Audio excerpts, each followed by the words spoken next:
Halo teman-teman, selamat datang kembali di channel YouTube Richard Darmawan. Pada kesempatan hari ini di tanggal 7 September hari Rabu, kita akan membahas saham-saham yang ada di Indonesia secara khusus menggunakan pendekatan analisa teknikal. Yang pertama kita akan bahas tentang IHSG dulu. Setelah itu kita akan bahas ada 5 saham yang hari ini diakumulasi asing. Jadi walaupun IHSG mengalami penurunan, tapi asing masih tetap belanja ya teman-teman. Untuk IHSG sendiri hari ini bisa kita lihat sama-sama mengalami penurunan 0,64% dengan closing di area 7186. Area low-nya berada di area 7166 dan area 7200 akhirnya berhasil dijebol. Kalau kayak begini ada potensi IHSG akan menguji area support yang ada di bawahnya. Bisa saja menguji area 7100 bahkan sampai menguji area 7000. Area 7000 bisa kita gunakan sebagai support yang paling kuat untuk sementara ini dan kita anggap angka psikologis kiranya dapat menahan penurunan dari IHSG. Penurunan hari ini cenderung normal, bahkan kalau kita lihat dari penurunan kemarin itu juga cenderung normal setelah menyentuh area high di kisaran 7282. IHSG mengalami koreksi sekitar 1%, jadi masih cenderung normal. Setelah kita bisa lihat bahwa sepanjang Juli, Agustus, September IHSG cenderung mengalami penguatan. Jadi kalau ada koreksi-koreksi kecil, ini bisa jadi kesempatan untuk buy on weakness bagi saham-saham yang berkorelasi tinggi dengan IHSG. Dan bisa kita lihat hari ini total transaksi 15,3 triliun dan yang menarik asing masih belanja sebesar 671,9 miliar ya teman-teman. Artinya walaupun IHSG turun tapi asing tetap belanja. Jadi sementara ini belum ada hal yang bisa kita takutkan melihat data yang ada. Artinya koreksinya masih cenderung koreksi normal. Dan pada kesempatan hari ini kita akan masuk ke menu foreign. Hari ini tanggal 7 September 2022. Kita akan membahas 5 saham yang diakumulasi asing paling besar sepanjang hari ini. Yang pertama adalah saham Bank BCA. Saham Bank BCA hari ini berhasil mengalami kenaikan 1,21% dengan menjebol area resistennya 8.300 dan closing di 8.375. Area 8.375 sendiri menjadi area harga tertinggi bagi Bank BCA dan juga berhasil menjebol area resisten yang sempat 3 kali membuat Bank BCA mengalami koreksi. Akhirnya hari ini berhasil dijebol dengan akumulasi asing yang luar biasa besar ya teman-teman. Nah, kalau misalnya kondisinya seperti ini berarti tidak jadi koreksi yang cukup signifikan ke area bawah. Artinya Bank BCA mengkonfirmasi sebuah pola yaitu rounding bottom. Dan posisinya sekarang sudah berhasil breakout. Artinya target dari rounding bottom ini bisa saja mencapai area 9.600 ya teman-teman. Dan bisa kita lihat bahwa ini adalah pola yang sangat-sangat bagus. Hari ini sudah breakout with volume, with akumulasi. Dan kalau misalnya besok-besok ada koreksi-koreksi tipis, teman-teman boleh coba perhatikan area support satunya di kisaran 8.300 sampai 8.175. Jadi ada dua area support, yang pertama 8.300, 8.175, atau yang kedua adalah area 8.000 ya teman-teman. Jadi kalau ada koreksi-koreksi tipis boleh coba diperhatikan dengan akumulasi yang besar dan sudah breakout ada potensi Bank BCA bisa saja mengalami kenaikan lanjutan menuju area yang lebih tinggi lagi ya teman-teman. Untuk saham kedua yang akan kita bahas hari ini adalah Bank Mandiri. Tadi Bank BCA akumulasinya 316 miliar dan Bank Mandiri hari ini dibeli asing 213 miliar ya teman-teman. Kita akan cek chart dari saham Bank Mandiri. Saham Bank Mandiri hari ini ditutup menguat 0,57%. Saham Bank Mandiri sendiri membentuk sebuah pola kenaikan yaitu cup and handle. Posisinya sudah berhasil breakout di mana neckline-nya adalah area 8.800 dengan area target terdekat ke area 10.425. Jadi saham Bank Mandiri juga berpotensi mengalami peningkatan yang lumayan. Kita bisa lihat bahwa dari area neckline ada potensi mengalami kenaikan kurang lebih sebesar 18%. Bisa kita lihat bahwa saham-saham blue chip kalau naik 18% itu cukup besar. Dan untuk saham-saham banking sendiri kan berkorelasi cukup tinggi dengan IHSG, artinya ada potensi IHSG juga bisa mengalami kenaikan bahkan nge-breakout all time high-nya.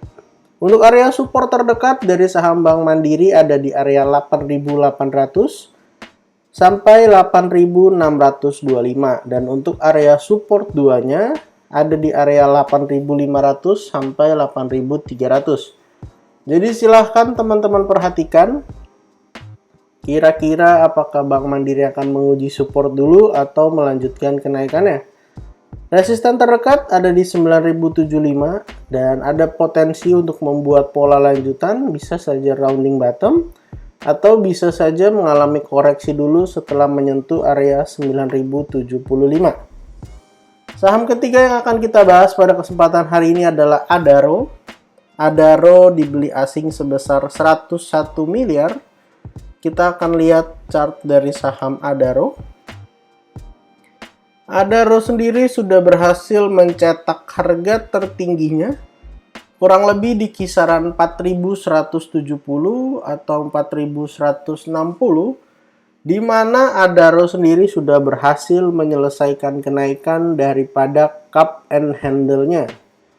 Dan targetnya itu ke area 4.020 dan Adaro berhasil naik sampai 4.160. Artinya targetnya sudah terselesaikan dan akhirnya kemarin koreksi. Hari ini ditutup dengan doji.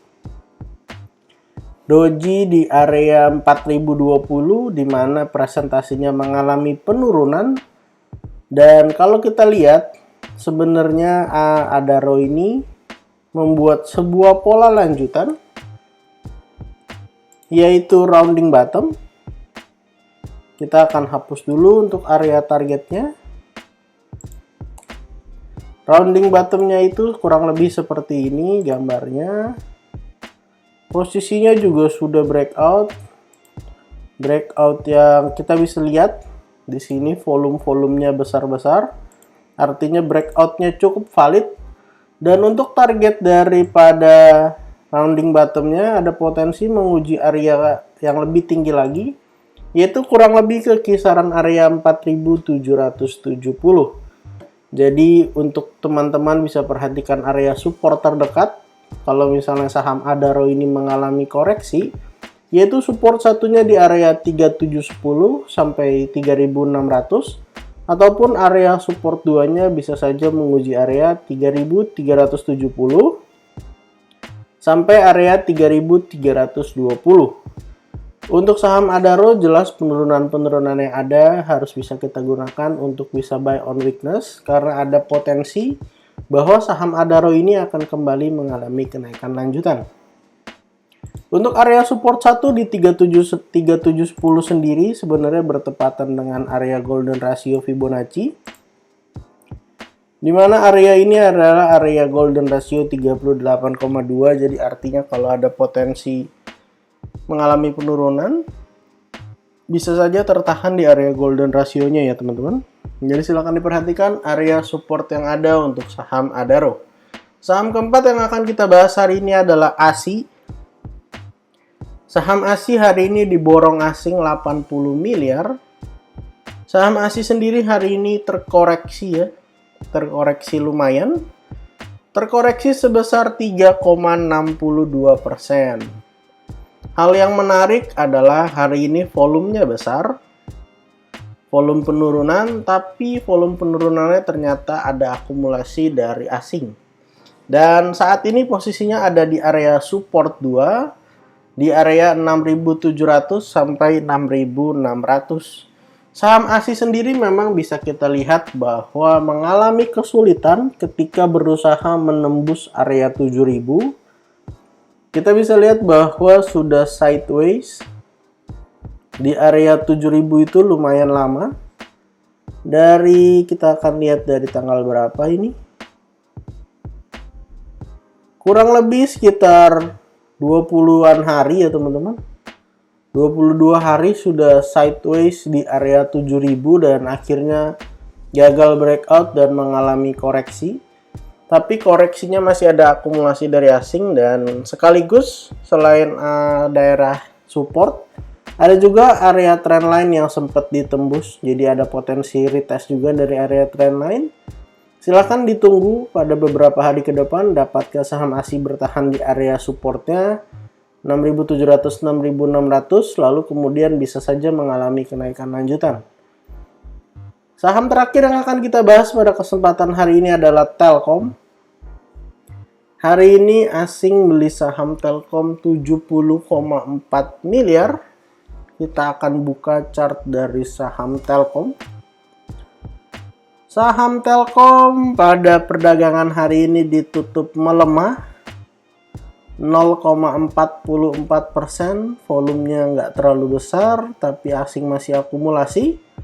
Sementara ini sebenarnya saham Telkom berada di sebuah range ya teman-teman, atau bisa disebut sideways, di mana area bagian atasnya resistennya ada di 4.700 dan area supportnya ada di 4.340. 4.340 atau 4.350. Bisa kita lihat setiap mendekati area kisaran 4.700 ada koreksi, dan kalau dekat-dekat area 4.300-an kemudian bisa mantul lagi. Jadi untuk teman-teman yang mau beli saham Telkom bisa coba cicil-cicil beli sampai mendekati area supportnya di 4.350. Atau kalau yang nanti mau buy on breakout, silahkan tunggu saham Telkom bisa breakout dari 4.700 dan pastikan dia tidak false breakout, ataupun kalau false breakout harus tahu kita harus ngapain. Jadi tidak ngehold kalau misalnya kita mau buy on breakout tapi gagal breakout. Jadi untuk Telkom saat ini masih sideways. Memang view-nya ada potensi mengalami kenaikan kembali. Tapi untuk saham-saham yang diakumulasi asing ada potensi berkaitan erat dengan IHSG ya teman-teman. Jadi kalau IHSG-nya koreksi ada potensi saham-saham yang blue chip atau big caps juga mengalami koreksi. Jadi total berkesempatan hari ini kita ada bahas 5 saham dan juga IHSG. Yang pertama adalah saham Bank BCA, asing belanja 316 miliar.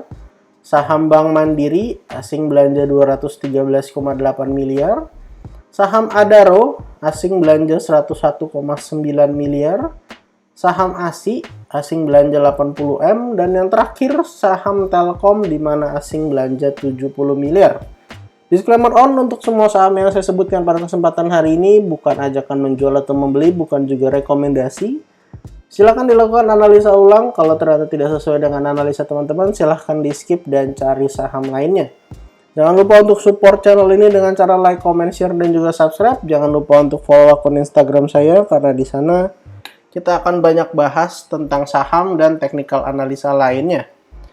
Terima kasih teman-teman sudah menonton video ini sampai akhir. Sampai jumpa di video berikutnya.